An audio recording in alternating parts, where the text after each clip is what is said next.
Hello guys, എല്ലാവർക്കും നമസ്കാരം. ഞാൻ Sree Vishakh V V entertainment നമ്മുടെ യൂട്യൂബ് ചാനലിലേക്ക് ഏവർക്കും സ്വാഗതം. അപ്പോൾ നിങ്ങൾക്ക് കാണാം, ഇന്ന് എൻ്റെ കൂടെ ഏറ്റവും പുതിയ സ്കോഡ കൈലാക്ക് കിടക്കുന്നതായിട്ട് കാണാം. ഇത് കൈലാക്കിൻ്റെ സെക്കൻഡ് വേരിയൻ്റ് ആണ്.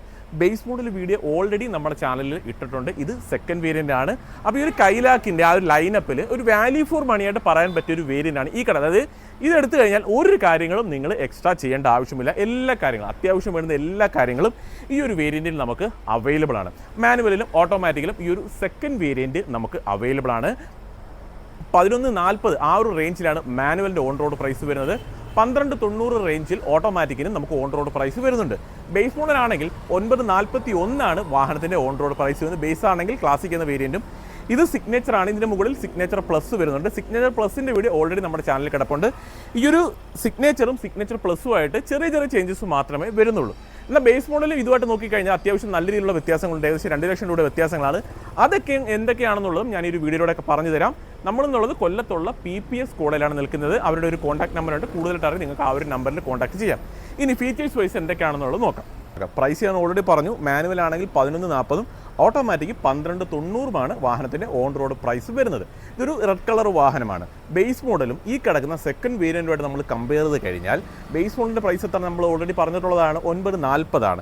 ഏകദേശം 2 ലക്ഷം രൂപയുടെ വ്യത്യാസമാണ് വരുന്നത്. അപ്പോൾ 2 ലക്ഷം രൂപയ്ക്ക് എന്തൊക്കെ കാര്യങ്ങളാണ് ഈ ഒരു സെക്കൻഡ് വേരിയൻറ്റ് ഉള്ളത് നോക്കാം. ഫ്രണ്ട് ലുക്ക് നോക്കുന്ന സമയത്ത് ഇതിൻ്റെ ഒരു ബേസ് മോഡലും സെക്കൻഡ് വേരിയൻറ്റുമായിട്ട് നമ്മൾ കമ്പയർ ചെയ്ത് കഴിഞ്ഞാൽ ഫ്രണ്ട് ലുക്കിന് അങ്ങനെ പ്രത്യേകിച്ച് യാതൊരുവിധ വ്യത്യാസങ്ങളും നമുക്ക് കാണാനായിട്ട് സാധിക്കത്തില്ല. ഹുഡിൻ്റെ പോർഷനിലേക്കൊക്കെ വരുന്ന സമയത്ത് നല്ല രീതിയിലുള്ള ക്യാരക്ടർ ലൈൻസൊക്കെ ആ ഒരു ഹുഡിൻ്റെ പോർഷനിൽ കാണാം. സ്കോഡയുടെ ലോഗോ വളരെ മനോഹരമായിട്ട് ആ ഒരു ഫ്രണ്ട് പോർഷനിൽ തന്നെ പ്ലേസ് ഉണ്ട്. പിയാനോ ബ്ലാക്ക് ഫിനിഷിൻ്റെ ഉള്ളിലാണ് ആ ഒരു ലോഗോ യൂണിറ്റ് നൽകിയിട്ടുള്ളത്. ചുറ്റും നല്ല ക്രോം എലമെൻറ്റ്സും കാണാം. ഗ്രില്ലിലേക്ക് വന്നു കഴിഞ്ഞാൽ നല്ല ഗ്ലോസി എലമെൻറ്റുള്ള ഗ്രിൽ പോർഷൻസ് ആണ് നൽകിയിട്ടുള്ളത്. വേറെ ക്രോം എലമെൻറ്റ്സ് അങ്ങനത്തെ കാര്യങ്ങളൊന്നുമില്ല. ആ ഒരു സ്ലാട്ടുള്ള രീതിയിൽ തന്നെ സ്കോഡയുടെ വാഹനത്തിൽ കാണുന്നത് പോലെ തന്നെയാണ് ആ ഒരു ഗ്രിൽ യൂണിറ്റ് നൽകിയത്. DRL ഈ ഒരു വേരിയൻറ്റിൽ നമുക്ക് അവൈലബിൾ ആണ്. പക്ഷേ ബേസ് മോഡലിൽ നമുക്ക് DRL വരുന്നില്ല. ആ ഒരു ലൈറ്റ് ഓപ്ഷൻ നൽകിയിട്ടുണ്ട്. പക്ഷേ പാർക്ക് ലൈറ്റ് ഓൺ ആക്കിയെങ്കിൽ മാത്രമേ അത് ഫംഗ്ഷൻ ചെയ്യുകയുള്ളൂ. ഇതിനിപ്പോൾ പാർക്ക് ലൈറ്റോ കാര്യങ്ങളൊന്നും ഓൺ ആക്കേണ്ട ആവശ്യമില്ല. പ്രോപ്പറായിട്ടൊരു DRL പോലെ തന്നെ അത് DRL തന്നെയാണത്. താഴ്ഭാഗത്തേക്ക് വരുന്ന സമയത്ത് LED ലൈറ്റാണ് വാഹനത്തിൽ നൽകിയത്. ബേസ് മോഡലിലേക്ക് വന്നു കഴിഞ്ഞാൽ LED ലൈറ്റ് തന്നെയാണ് വരുന്നത്. താഴ്ഭാഗത്ത് ഒരു ഗ്ലോസി എലമെൻറ്റുള്ള ഒരു സ്കെച്ച് നൽകിയിട്ടുള്ളതായിട്ട് കാണാം. ബേസ് മോഡലിൽ ആ ഒരു ഓപ്ഷൻ നൽകിയിട്ടില്ല. ഫുള്ളി ബ്ലാക്ക് ഫിനിഷിലാണ് വരുന്നത്. അങ്ങനെയുള്ള 1-2 കാര്യങ്ങൾ മാത്രമാണ് ഫ്രണ്ട് പോർഷനിലെ വ്യത്യാസമായിട്ട് പറയാൻ പറ്റുന്നത്. ഒന്നത്തെ കാര്യം DRL അവൈലബിൾ ആണ്. ആ താഴ്ഭാഗത്ത് കാണുന്ന ആ ഒരു ലൈറ്റ് കളറിലുള്ള ഒരു സ്കെട്ടിങ് കൂടി നൽകിയിട്ടുള്ളതായിട്ട് കാണാം.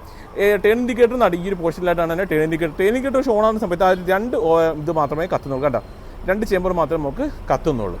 അപ്പോൾ അത് DRL ആയിട്ടും ടേൺ ഇൻഡിക്കേറ്ററായിട്ടും ഫംഗ്ഷൻ ചെയ്യുന്നത് ആ ഒരു ഫ്രണ്ട് പോർഷനിൽ കാണുന്ന ആ ഒരു ലൈറ്റ് തന്നെയാണ്. അത്യാവശ്യം എയറിൻ്റെയും കാര്യങ്ങളൊക്കെ ഫ്രണ്ട് പോർഷനിൽ കാണാം. സൈഡ് പ്രൊഫൈലിലേക്ക് വരുന്ന സമയത്ത് മേജറായിട്ടുള്ള ഒരു ചേഞ്ച് ബേസ് മോഡലായിട്ട് കമ്പയർ ചെയ്ത് കഴിഞ്ഞാൽ വരുന്നത് വെച്ചാൽ ഈ ഒരു അലോയ് വീൽ തന്നെയാണ്. നമുക്ക് ഈ ഒരു സെക്കൻഡ് വേരിയൻറ്റ് മുതൽ തന്നെ അലോയ് വീൽ കമ്പനി നൽകിയിട്ടുണ്ട്. ബേസ് മോഡലാണെങ്കിൽ വീൽ കപ്പാണ് നൽകിയിട്ടുള്ളത്. അലോയ് വീൽ നമുക്ക് അവൈലബിൾ അല്ല. ഫുള്ളി സിൽവർ ഫിനിഷിലുള്ള ഒരു അലോയ് വീലാണ് നൽകിയിട്ടുള്ളത്. 16 ഇഞ്ചാണ് ടയർ സൈസ് വരുന്നത്. ബേസ് മോഡലായാലും സെക്കൻഡ് വേരിയൻ്റ് ആയാലും ടയർ സൈസിനകത്ത് പ്രത്യേകിച്ച് വ്യത്യാസങ്ങളോ കാര്യങ്ങളൊന്നുമില്ല. 205/60R16 ആണ് ടയർ പ്രൊഫൈൽ വരുന്നത്. ഡിസ്ക് ബ്രേക്കും കാര്യങ്ങളും ഫ്രണ്ട് പോർഷനിൽ നൽകിയിട്ടുള്ളത് കാണാം. 6 എയർ ബാഗ് കാര്യങ്ങളൊക്കെ ഈ ഒരു വാഹനത്തിൽ നമുക്ക് അവൈലബിൾ ആണ്. അപ്പോൾ ബേസ് മോഡലും സെക്കൻഡ് വേരിയൻറ്റുമായിട്ട് നോക്കുന്ന സമയത്ത് എന്താണ് സൈഡിൽ അലോയ് വീലിൻ്റെ ഒരു വ്യത്യാസം മാത്രമാണ് വരുന്നത്. റൂഫ് റെയിലൊക്കെ വരുന്നുണ്ട്. മിററിൽ തന്നെ ടേൺ ഇൻഡിക്കേറ്റർ നൽകിയിട്ടുണ്ട്. ഡോർ ഹാൻഡിലേക്കൊക്കെ വന്നു കഴിഞ്ഞാൽ ബോഡി കളർ തന്നെ ഡോർ ഹാൻഡിൽസും ഒക്കെ നൽകിയിട്ടുള്ളത്. സിയറ്റിൻ്റെ ടയറാണ് വാഹനത്തിൽ യൂസ് ചെയ്തിട്ടുള്ളത്. ഏകദേശം 189 mm ആ ഒരു റേഞ്ചിലാണ് ഈ ഒരു വാഹനത്തിൻ്റെ ഗ്രൗണ്ട് ക്ലിയറൻസ് കമ്പനി നൽകിയിട്ടുള്ളത്. ക്ലാഡിങ്ങിലൊക്കെ നൽകിയിട്ടുള്ളതായിട്ട് കാണാനായിട്ട് സാധിക്കുന്നുണ്ട്. നല്ല ക്യാരക്ടർ ലൈൻസൊക്കെ ഫ്രണ്ടറിലായിട്ട് വരുന്നുണ്ട്. പക്ഷേ ആ ഡോറിലൊന്നും അത്ര ക്യാരക്ടർ ലൈൻസ് ഒന്നും വരുന്നില്ല. ഏകദേശം ഒരു 45 ലിറ്റർ അടുപ്പിച്ചാണ് ഈ ഒരു വാഹനത്തിൻ്റെ ഫ്യൂൽ ടാങ്ക് കപ്പാസിറ്റി വരുന്നത്. വേറെ ക്യാരക്ടർ ലൈൻസ് ഒന്നും ഈ ഒരു സെക്കൻഡ് വേരിയൻറ്റിലും ക്യാരക്ടർ ലൈൻസ് അല്ല, ക്രോം എലമെൻറ്റ്സ് ഒന്നും ഈ ഒരു സെക്കൻഡ് വേരിയൻറ്റിൽ നമുക്ക് കാണാനായിട്ട് സാധിക്കുന്നില്ല. ഫുള്ളി ബ്ലാക്ക് ഫിനിഷിലുള്ള റൂഫ് റെയിലാണ് നൽകിയിട്ടുള്ളത്. ഡു നോട്ട് അപ്ലൈ ലോഡ് എന്ന് എഴുതിയിട്ടുണ്ട്. അതായത് വേറെ വെയ്റ്റ്സോ കാര്യങ്ങളൊന്നും ഈ ഒരു റൂഫ് റെയിലിൽ ക്യാരി ചെയ്യാനായിട്ട് സാധിക്കുകയില്ല. സെക്കൻഡ് വേരിയൻറ്റിൽ നമുക്ക് നൽകിയിട്ടുള്ളത് ഷാർഫിൻ ആൻറ്റിനയല്ല, നോർമലി വരുന്ന ഒരു ആൻറ്റിനയാണ് സെക്കൻഡ് വേരിയൻറ്റിൽ വരുന്നത്. ബേസ് മോഡലും സെയിം തന്നെയാണ് നൽകിയിട്ടുള്ളത്. സ്കോഡയുടെ ഒരു ബ്രാൻഡിങ് റിയർ പോർഷനിലായിട്ട് നൽകിയിട്ടുണ്ട്. കൈലാക്ക് എന്ന ആ ഒരു നെയിം കൂടി നൽകിയിട്ടുണ്ട്. LED ആണ് നമുക്ക് ആ ഒരു ലൈറ്റ്സ് യൂണിറ്റ്സ് ഒക്കെ നൽകിയിട്ടുള്ളത്. ഫുള്ളി LED എന്ന് പറയാൻ പറ്റില്ല, ചെറിയൊരു സ്ട്രിപ്പ് മാത്രമേ LED വരുന്നുള്ളൂ. ടേൺ ഇൻഡിക്കേറ്റർ ബൾബ് യൂണിറ്റ് ആണ്. റിവേഴ്സ് ലൈറ്റും ബൾബ് യൂണിറ്റിലാണ് നൽകിയിട്ടുള്ളത്. റിവേഴ്സ് ക്യാമറ ഈ ഒരു വേരിയൻറ്റിൽ നമുക്ക് അവൈലബിൾ അല്ല. റിവേഴ്സ് പാർക്കിംഗ് സെൻസർ നൽകിയിട്ടുണ്ട്. ക്യാമറ വേണമെങ്കിൽ നിങ്ങൾക്ക് എക്സ്ട്രാ ആഡ് ഓൺ ആയിട്ട് ചെയ്യാൻ കഴിയുന്നതാണ്. റിയർ പോർഷനിലേക്ക് ആ ഒരു ക്യാരക്ടർ ലൈൻസൊക്കെ നല്ല രീതിയിൽ തന്നെ നൽകിയിട്ടുള്ളതായിട്ട് നമുക്ക് കാണാനായിട്ട് സാധിക്കുന്നുണ്ട്. ഡിഫോക്കൽ ലൈൻ വരുന്നുണ്ട്. ബേസ് മോഡൽ ഡിഫോക്കൽ ലൈൻ വരുന്നില്ല. ഇതിലേക്ക് വരുന്ന സമയത്ത് ഡിഫോക്കൽ ലൈനും ഈ ഒരു താഴ്ഭാഗത്തെ ആ ഒരു ഗ്ലോസി സ്കേർട്ടിങ് കൂടി ഈ ഒരു സെക്കൻഡ് വേരിയൻറ്റിലേക്ക് വരുന്ന സമയത്ത് എക്സ്ട്രാ ആഡ് ഓൺ ആയിട്ട് വരുന്നതാണ്. ആ ഒരു ബ്ലാക്ക് സ്ട്രിപ്പും ഈ ഒരു സെക്കൻഡ് വേരിയൻറ്റിലേക്ക് വരുന്ന സമയത്താണ് നൽകിയിട്ടുള്ളത്. അപ്പോൾ വേറെ കാര്യങ്ങളൊന്നും പുറമേ നിന്ന് ബേസും സെക്കൻഡുമായിട്ട് നമുക്ക് പറയാനായിട്ട് ഒന്നും തന്നെ വരുന്നില്ല. ബൂട്ട് സ്പേസ് ഒന്ന് ഓപ്പൺ ചെയ്യാം. നമുക്ക് ഈ ഒരു പോർഷനിലായിട്ട് സെൻസർ നൽകിയിട്ടുണ്ട്, വളരെ സിമ്പിളായിട്ട് ഓപ്പൺ ചെയ്യാം. ബെഞ്ച് ഫോൾഡിംഗ് ആണ് സീറ്റിന് വരുന്നത്. ബേസ് മോഡലാണെങ്കിൽ അത് തന്നെ. ബേസ് മോഡലായിട്ട് കമ്പയർ ചെയ്ത് കഴിഞ്ഞാൽ ഇവിടെയായിട്ട് നമുക്കൊരു പാഴ്സൽ ട്രേ വരുന്നുണ്ട്. ബേസ് മോഡലിൽ പാഴ്സൽ ട്രേ ഓപ്ഷൻ നമുക്ക് അവൈലബിൾ അല്ല. അതൊരു വ്യത്യാസമായിട്ട് എടുത്ത് പറയാനായിട്ട് പറ്റും. ടോപ്പിലായിട്ട് ഈ ഒരു ഇത് നൽകിയിട്ടുണ്ട്. അത് ഫോക്സ് വാഗൻ ആയാലും സ്കോഡ വാഹനങ്ങളിൽ നമ്മൾ കാണാറുള്ളതാണ്. ആ ഒരു ബൂട്ട് ക്ലോസ് ചെയ്യുന്നതിന് വേണ്ടിയിട്ട് അത്യാവശ്യം ഹൈറ്റും കാര്യങ്ങളൊക്കെ തോന്നുന്നുണ്ട്. പക്ഷേ ബൂട്ട് സ്പേസ് നല്ല രീതിയിൽ തന്നെ വരുന്നുണ്ട്. പിന്നൊരു വ്യത്യാസം, ബേസ് മോഡലിൽ ഇവിടെയായിട്ട് ലൈറ്റ് വരുന്നില്ല, പക്ഷേ ഈ ഒരു വാഹനത്തിൽ ലൈറ്റ് ഓപ്ഷൻ നൽകിയിട്ടുണ്ട്. ജസ്റ്റ് ഞാൻ സ്പെയർ ടയർ എന്ന് കാണിച്ചുകൊണ്ട് ഈ ഒരു പോർഷനാണ് സ്പെയർ ടയർ നൽകിയത്. അലോയ കാര്യങ്ങളൊന്നുമല്ല സ്പെയർ ടയർ വരുന്നത്. നോർമലി വരുന്നൊരു ടയർ സൈസാണ് നൽകിയിട്ടുള്ളത്. അതായത് ടെമ്പററി യൂസിന് വേണ്ടിയിട്ടുള്ളതാണ് സ്പെയർ ടയർ അവർ നൽകാറുള്ളത്. അകത്തേക്ക് വരുന്ന സമയത്ത് 4 ഡോർ പവർ വിൻഡോ ഓൾറെഡി നമുക്ക് അവൈലബിൾ ആണ്. ലൈറ്റ് ഓട്ടർ കളർ തീമൊക്കെ ആ ഒരു ലൈനിങ് പോലെ നൽകിയിട്ടുള്ളത് കാണാം. മിറർ ഇലക്ട്രിക്കലി നമുക്ക് കൺട്രോൾ ചെയ്യാനുള്ള ഓപ്ഷൻ കൂടി വരുന്നുണ്ട്. ഫോൾഡിങ് ഈ ഒരു വേരിയൻറ്റിലും അതേപോലെ ബേസ് മോഡലിലും അവൈലബിൾ അല്ല. സ്റ്റോറേജ് സ്പേസ് നല്ലൊരു കാര്യം തന്നെയാണ്. സീറ്റ് ഹൈറ്റ് അഡ്ജസ്റ്റ്മെൻറ്റ് സെക്കൻഡ് വേരിയൻറ്റിലും നൽകിയിട്ടുണ്ട്. സെൻട്രൽ ലോക്ക് കാര്യങ്ങളൊക്കെ അവൈലബിൾ. ബേസ് മോഡലിൽ കാണുന്ന ആ ഒരു സെയിം കീ തന്നെയാണ് ഇതിൽ നൽകിയിട്ടുള്ളത്. ഫ്ലിപ്പ് കീ ആണ്. പുഷ് ബട്ടൺ സ്റ്റാർട്ടോ കാര്യങ്ങളൊന്നും വരില്ല. ടിൽ ആൻഡ് ടെലസ്കോപ്പിക്കാണ് വാഹനത്തിൻ്റെ സ്റ്റിയറിംഗ് വീല് വരുന്നത്. ഫുള്ളി ഒരു ഡാർക്ക് തീമിലാണ് നമ്മുടെ ആ ഒരു ഡാഷ്ബോർഡൊക്കെ നൽകിയിട്ടുള്ളത്. ലൈറ്റ് ആയിട്ടുള്ള കളർ തീമുകൾ കുറവാണ്. ചെറിയ ഗ്ലോസി എലമെൻറ്റ്സ് ഒക്കെ നമുക്ക് കാണാനായിട്ട് സാധിക്കുന്നുണ്ട്. ഹെഡ് റെസ്റ്റ് രണ്ടും അഡ്ജസ്റ്റബിൾ തന്നെയാണ്. ടോപ്പിലായിട്ട് ലൈറ്റ് കളർ തീമാണ് നൽകിയത്. താഴ്ഭാഗത്തേക്ക് നോക്കിക്കഴിഞ്ഞാലും കുറച്ച് ഡാർക്ക് കളർ തീമൊക്കെയാണ് നൽകിയത്. ഡെഡ് പെഡൽ നമുക്ക് അവൈലബിൾ ആണ്. സീറ്റിൻ്റെ ഒരു കളർ തീം എങ്ങനെയാണെന്ന് കാണിച്ചിട്ടുണ്ട്. ഈ ഒരു രീതിയിലാണ് സീറ്റിൻ്റെ ക്വാളിറ്റി നൽകിയിട്ടുള്ളത്. ബേസ് ആണെങ്കിൽ ഫുള്ളി ബ്ലാക്ക് ഫിനിഷ് ആണ് നൽകിയിട്ടുള്ളത്. ഇതിലേക്ക് ഒരു സമയത്ത് ആ ഒരു കളർ തീമിൽ ചേഞ്ചസും കാര്യങ്ങളൊക്കെ വരുന്നുണ്ട്. ലൈറ്റിൻ്റെ കൺട്രോളൊക്കെ ഇവിടെയായിട്ടാണ് നൽകിയിട്ടുള്ളത്. സ്റ്റിയറിംഗിലേക്ക് വരുന്ന സമയത്ത് ബേസ് മോഡലും ഈ ഒരു സെക്കൻഡ് വേരിയൻ്റായിട്ട് നമ്മൾ കമ്പയർ ചെയ്യുന്ന സമയത്ത് ഇതിലേക്ക് നമ്മൾ നോക്കിക്കഴിഞ്ഞാൽ അത്യാവശ്യം കൺട്രോൾസും കാര്യങ്ങളൊക്കെ നൽകിയിട്ടുണ്ട്. പക്ഷേ ബേസ് മോഡലിൽ യാതൊരുവിധ കൺട്രോൾസും വരുന്നില്ല. ഈ ഒരു ഗ്ലോസി എലമെൻറ്റ്സ് ഒന്നും തന്നെ നമുക്ക് കാണാനായിട്ട് സാധിക്കുകയില്ല. ഇതിൽ അത്യാവശ്യം കൺട്രോൾസും ആ ഒരു ക്രോം എലമെൻറ്റും ഈ ഒരു കൺട്രോളൊക്കെ നല്ല രസമുണ്ട് കാണാനായിട്ട്.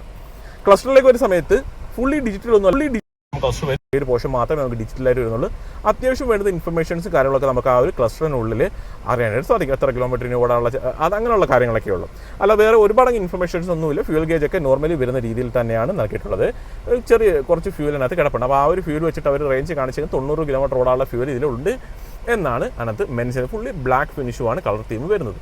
ഇനി ഡാഷ്ബോർഡിൻ്റെ കളർ തീമിനെ കുറിച്ച് ഓൾറെഡി പറഞ്ഞു. ഇൻഫോർട്ടൈൻമെന്റ് സിസ്റ്റം ഈ ഒരു വേരിയൻറ്റിൽ നമുക്ക് അവൈലബിൾ ആണ്. അത് തന്നെ ആൻഡ്രോയിഡ് ആപ്പ് കാപ്പ് തുടങ്ങിയ കാര്യങ്ങളൊക്കെ നമുക്ക് അവൈലബിൾ ആണ്. ഒരു USB സ്ലോട്ട് കൂടി അവിടെയായിട്ട് നൽകിയിട്ടുണ്ട്. ഒരു മടങ്ങ് വലിപ്പമോ കാര്യങ്ങളൊന്നും അതിന് വരുന്നില്ല. AC-യുടെ കൺട്രോൾസിലേക്ക് ഒരു സമയത്ത് മാനുവലി വേണം നമ്മൾ കൺട്രോൾ ചെയ്യാനായിട്ട്. AC ഒക്കെ idle start stop, traction control, door lock unlock തുടങ്ങിയ കൺട്രോൾസൊക്കെ അവിടെയായിട്ട് വരുന്നുണ്ട്. AC പെന്നിന് ചുറ്റും piano black finish element available ആണ്. 12 വാട്ട്സിന് ചാർജിങ് സോക്കറ്റ് ഉണ്ട്. ആ ഒരു പോർഷനിൽ 12 വാട്ട്സിന് ചാർജിങ് സോക്കറ്റ് നൽകിയിട്ടുണ്ട്. 6 സ്പീഡാണ് ഗിയർ ബോക്സ് വരുന്നത്. അത് എന്താ പറയുക ഗ്ലോസി എലമെൻറ്റിനാണ് നൽകിയത്.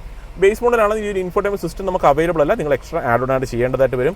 അതേപോലെ തന്നെ സ്റ്റിയറിംഗിലുള്ള കൺട്രോൾസും കാര്യങ്ങളും നമുക്ക് അവൈലബിൾ അല്ല. അത് നിങ്ങൾ എക്സ്ട്രാ ആഡ് ഓൺ ആയിട്ട് ചെയ്യേണ്ടതായിട്ട് വരും. അതുപോലെ ആംറസ്റ്റ് ഈ ഒരു വേരിയൻറ്റിൽ അവൈലബിൾ ആണ്. ബേസ് മോഡലാണെങ്കിൽ നമുക്ക് ആംറസ്റ്റ് വരുന്നില്ല. അതും ഈ ഒരു വേരിയൻറ്റിൽ എക്സ്ട്രാ ആഡ് ഓൺ ആയിട്ട് വരുന്നുണ്ട്. ചാർജിങ് സോക്കറ്റൊക്കെ സെയിം തന്നെയാണ്. സ്റ്റോറേജ് സ്പേസിനകത്തൊന്നും പ്രത്യേകിച്ച് വ്യത്യാസങ്ങളോ കാര്യങ്ങളോ ഒന്നും തന്നെ വരുന്നില്ല. ടോപ്പിലേക്ക് പോയി കഴിഞ്ഞാൽ പിന്നെ ഒരു വ്യത്യാസമുണ്ട്. ബേസ് മോഡലിൽ ആ ഒരു ക്രോം എലമെൻറ്റ് നൽകിയിട്ടില്ല. പക്ഷേ ഇതിൽ ആ ക്രോം എലമെൻറ്റ് വരുന്നുണ്ട്. ഇവിടെ ഒരു മിറർ വരുന്നുണ്ട്. ബേസ് മോഡലിൽ മിറർ നമുക്ക് അവൈലബിൾ അല്ല. ലൈറ്റ്സ് ഒക്കെ സെയിം തന്നെയാണ് രണ്ടിലും. ഇവിടെ ടിക്കറ്റ് ഹോൾഡർ നൽകിയിട്ടുണ്ട്.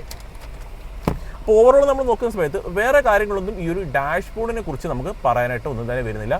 അത്യാവശ്യം നീറ്റ് ആൻഡ് ക്ലീൻ ആയിട്ടുള്ളൊരു ഡാഷ്ബോർഡ് യൂണിറ്റാണ് വാഹനത്തിൽ നൽകിയിട്ടുള്ളത്. അത്യാവശ്യം ഫീച്ചേഴ്സ് നമുക്ക് അവൈലബിൾ ആണ്. ആവശ്യമുള്ള കാര്യങ്ങളെല്ലാം ഇതിനുള്ളിൽ കമ്പനി തന്നെ നൽകിയിട്ടുണ്ട്. ഇനി നമുക്ക് റിയർ സീറ്റ് ഒന്ന് നോക്കാം. റിയർ സീറ്റിലേക്ക് പോകുന്ന സമയത്ത് ഒരു മേജറായിട്ടുള്ളൊരു വ്യത്യാസം എന്ന് വെച്ചാൽ ആ ഒരു റിയർ AC വെൻറ്റും അതേപോലെ തന്നെ ചാർജിങ് സോക്കറ്റ്. ബേസ് മോഡലിൽ റിയർ AC വെൻറ്റോ ചാർജിങ് സോക്കറ്റോ കാര്യങ്ങളോ ഒന്നും നമുക്ക് അവൈലബിൾ അല്ല. അത് അടുത്ത ഒരു മെയിനായിട്ടുള്ളൊരു വ്യത്യാസമായിട്ട് നമുക്ക് എടുത്തു പറയാനായിട്ട് പറ്റും. അതേപോലെ സീറ്റിലേക്കൊക്കെ വരുന്ന സമയത്ത് നോക്കിക്കഴിഞ്ഞാലും 3 ഹെഡ് റെസ്റ്റ് നമുക്ക് അവൈലബിൾ ആണ്. അഡ്ജസ്റ്റബിൾ ആയിട്ടുള്ള ഹെഡ് റെസ്റ്റ് തന്നെയാണ് ഈ ഒരു വാഹനത്തിൽ നൽകിയിട്ടുള്ളത്. സെൻറ്റർ ടണലിൽ വലിയ ഹൈറ്റോ കാര്യങ്ങളൊന്നുമില്ല. സീറ്റിൻ്റെ പുറകിലായിട്ട് സ്റ്റോറേജ് സ്പേസ് ഒക്കെ വരുന്നുണ്ട്. ഡോർ പാഡിൽ സോഫ്റ്റ് മെറ്റീരിയലും ക്രോം എലമെൻറ്റും അത്യാവശ്യം നല്ല സ്റ്റോറേജ് സ്പേസും ഒക്കെ നൽകിയിട്ടുണ്ട്. റിഫ്ലക്ടർ ചെറിയൊരെണ്ണം ആ ഒരു പോർഷനിലായിട്ട് നൽകിയിട്ടുള്ളത് കാണാം. വേറെ കാര്യങ്ങളും നമുക്ക് ഈ ഒരു റിയർ പോർഷനിൽ പറയാനായിട്ട് ഒന്നും തന്നെ വരുന്നത്. ടോപ്പിലായിട്ട് വേറെ ലൈറ്റോ കാര്യങ്ങളൊന്നുമില്ല. ഫ്രണ്ടിൽ മാത്രമേ നൽകിയിട്ടുള്ളൂ. അപ്പോൾ അത്യാവശ്യം വേണ്ടുന്ന ഫീച്ചേഴ്സും കാര്യങ്ങളൊക്കെ നിങ്ങൾക്ക് ഈ ഒരു സെക്കൻഡ് വേരിയൻറ്റിൽ തന്നെ കിട്ടുന്നുണ്ട്. ജസ്റ്റ് ഇനി എഞ്ചിൻ പേയും കൂടി ഒന്ന് ഓപ്പൺ ചെയ്യാം. എഞ്ചിനിലേക്ക് വരുന്ന സമയത്ത് 1 ലിറ്ററാണ് ഈ ഒരു വാഹനത്തിന് എഞ്ചിൻ ഓപ്ഷൻ നൽകിയിട്ടുള്ളത്. ഈ ഒരു കൈലാക്ക് എന്ന വാഹനത്തിൽ നമുക്ക് 1.5 വരുന്നില്ല, 1 ലിറ്റർ മാത്രമേ നമുക്ക് അവൈലബിൾ ആയിട്ടുള്ളൂ. ഡീസൽ ഇല്ല, പെട്രോൾ ഓപ്ഷൻ മാത്രമേ വരുന്നുള്ളൂ. ഇതിൽ പവർ ഫിഗറിലേക്ക് വരുന്ന സമയത്ത് 1 ലിറ്റർ 3 സിലിണ്ടറാണ് എഞ്ചിൻ വരുന്നത്. 115 PS അതേപോലെ 178 Nm ടോർക്ക് നൽകിയിട്ട് ഇൻസുലേഷനോ കാര്യങ്ങളോ ഒന്നും തന്നെ നൽകിയിട്ടില്ല. ഒരു 20 കിലോമീറ്റർ റേഞ്ചിലാണ് കമ്പനി പറയുന്ന മൈലേജ്. ഒരു 15 അബോവ് മൈലേജ് എന്തായാലും നമുക്ക് ഈ ഒരു വാഹനത്തിന് കിട്ടുമെന്ന് തന്നെ നമ്മൾ പ്രതീക്ഷിക്കാം. അപ്പോൾ ഞാൻ തുടക്കത്തിൽ പറഞ്ഞു സ്കോഡയിലാണ് നമ്മളുള്ളത്, കൊല്ലത്തുള്ള PP സ്കോഡയിലാണ് നമ്മൾ നിൽക്കുന്നത്. അപ്പം സ്കോഡയുടെ ഏത് വാഹനത്തോട് ബന്ധപ്പെട്ട ഡീറ്റെയിൽസ് നിങ്ങൾക്ക് താഴെ കാണിച്ചിട്ടുള്ള കോൺടാക്ട് നമ്പറിൽ നിങ്ങൾക്ക് വിളിക്കാവുന്നതാണ്. കൂടുതൽ ഡീറ്റെയിൽസ് അവർ പറഞ്ഞു തരുന്നതായിരിക്കും. അപ്പോൾ എല്ലാവർക്കും ഉപകാരപ്പെട്ട ഒരു വീഡിയോ ആണെന്നാണ് എൻ്റെ ഒരു വിശ്വാസം. അപ്പോൾ ഇതേപോലെ തന്നെ ഉപകാരപ്പെടുന്ന വീഡിയോ ആയിട്ട് അടുത്ത ദിവസം വരെ. അതുവരെ എല്ലാവർക്കും ബൈ.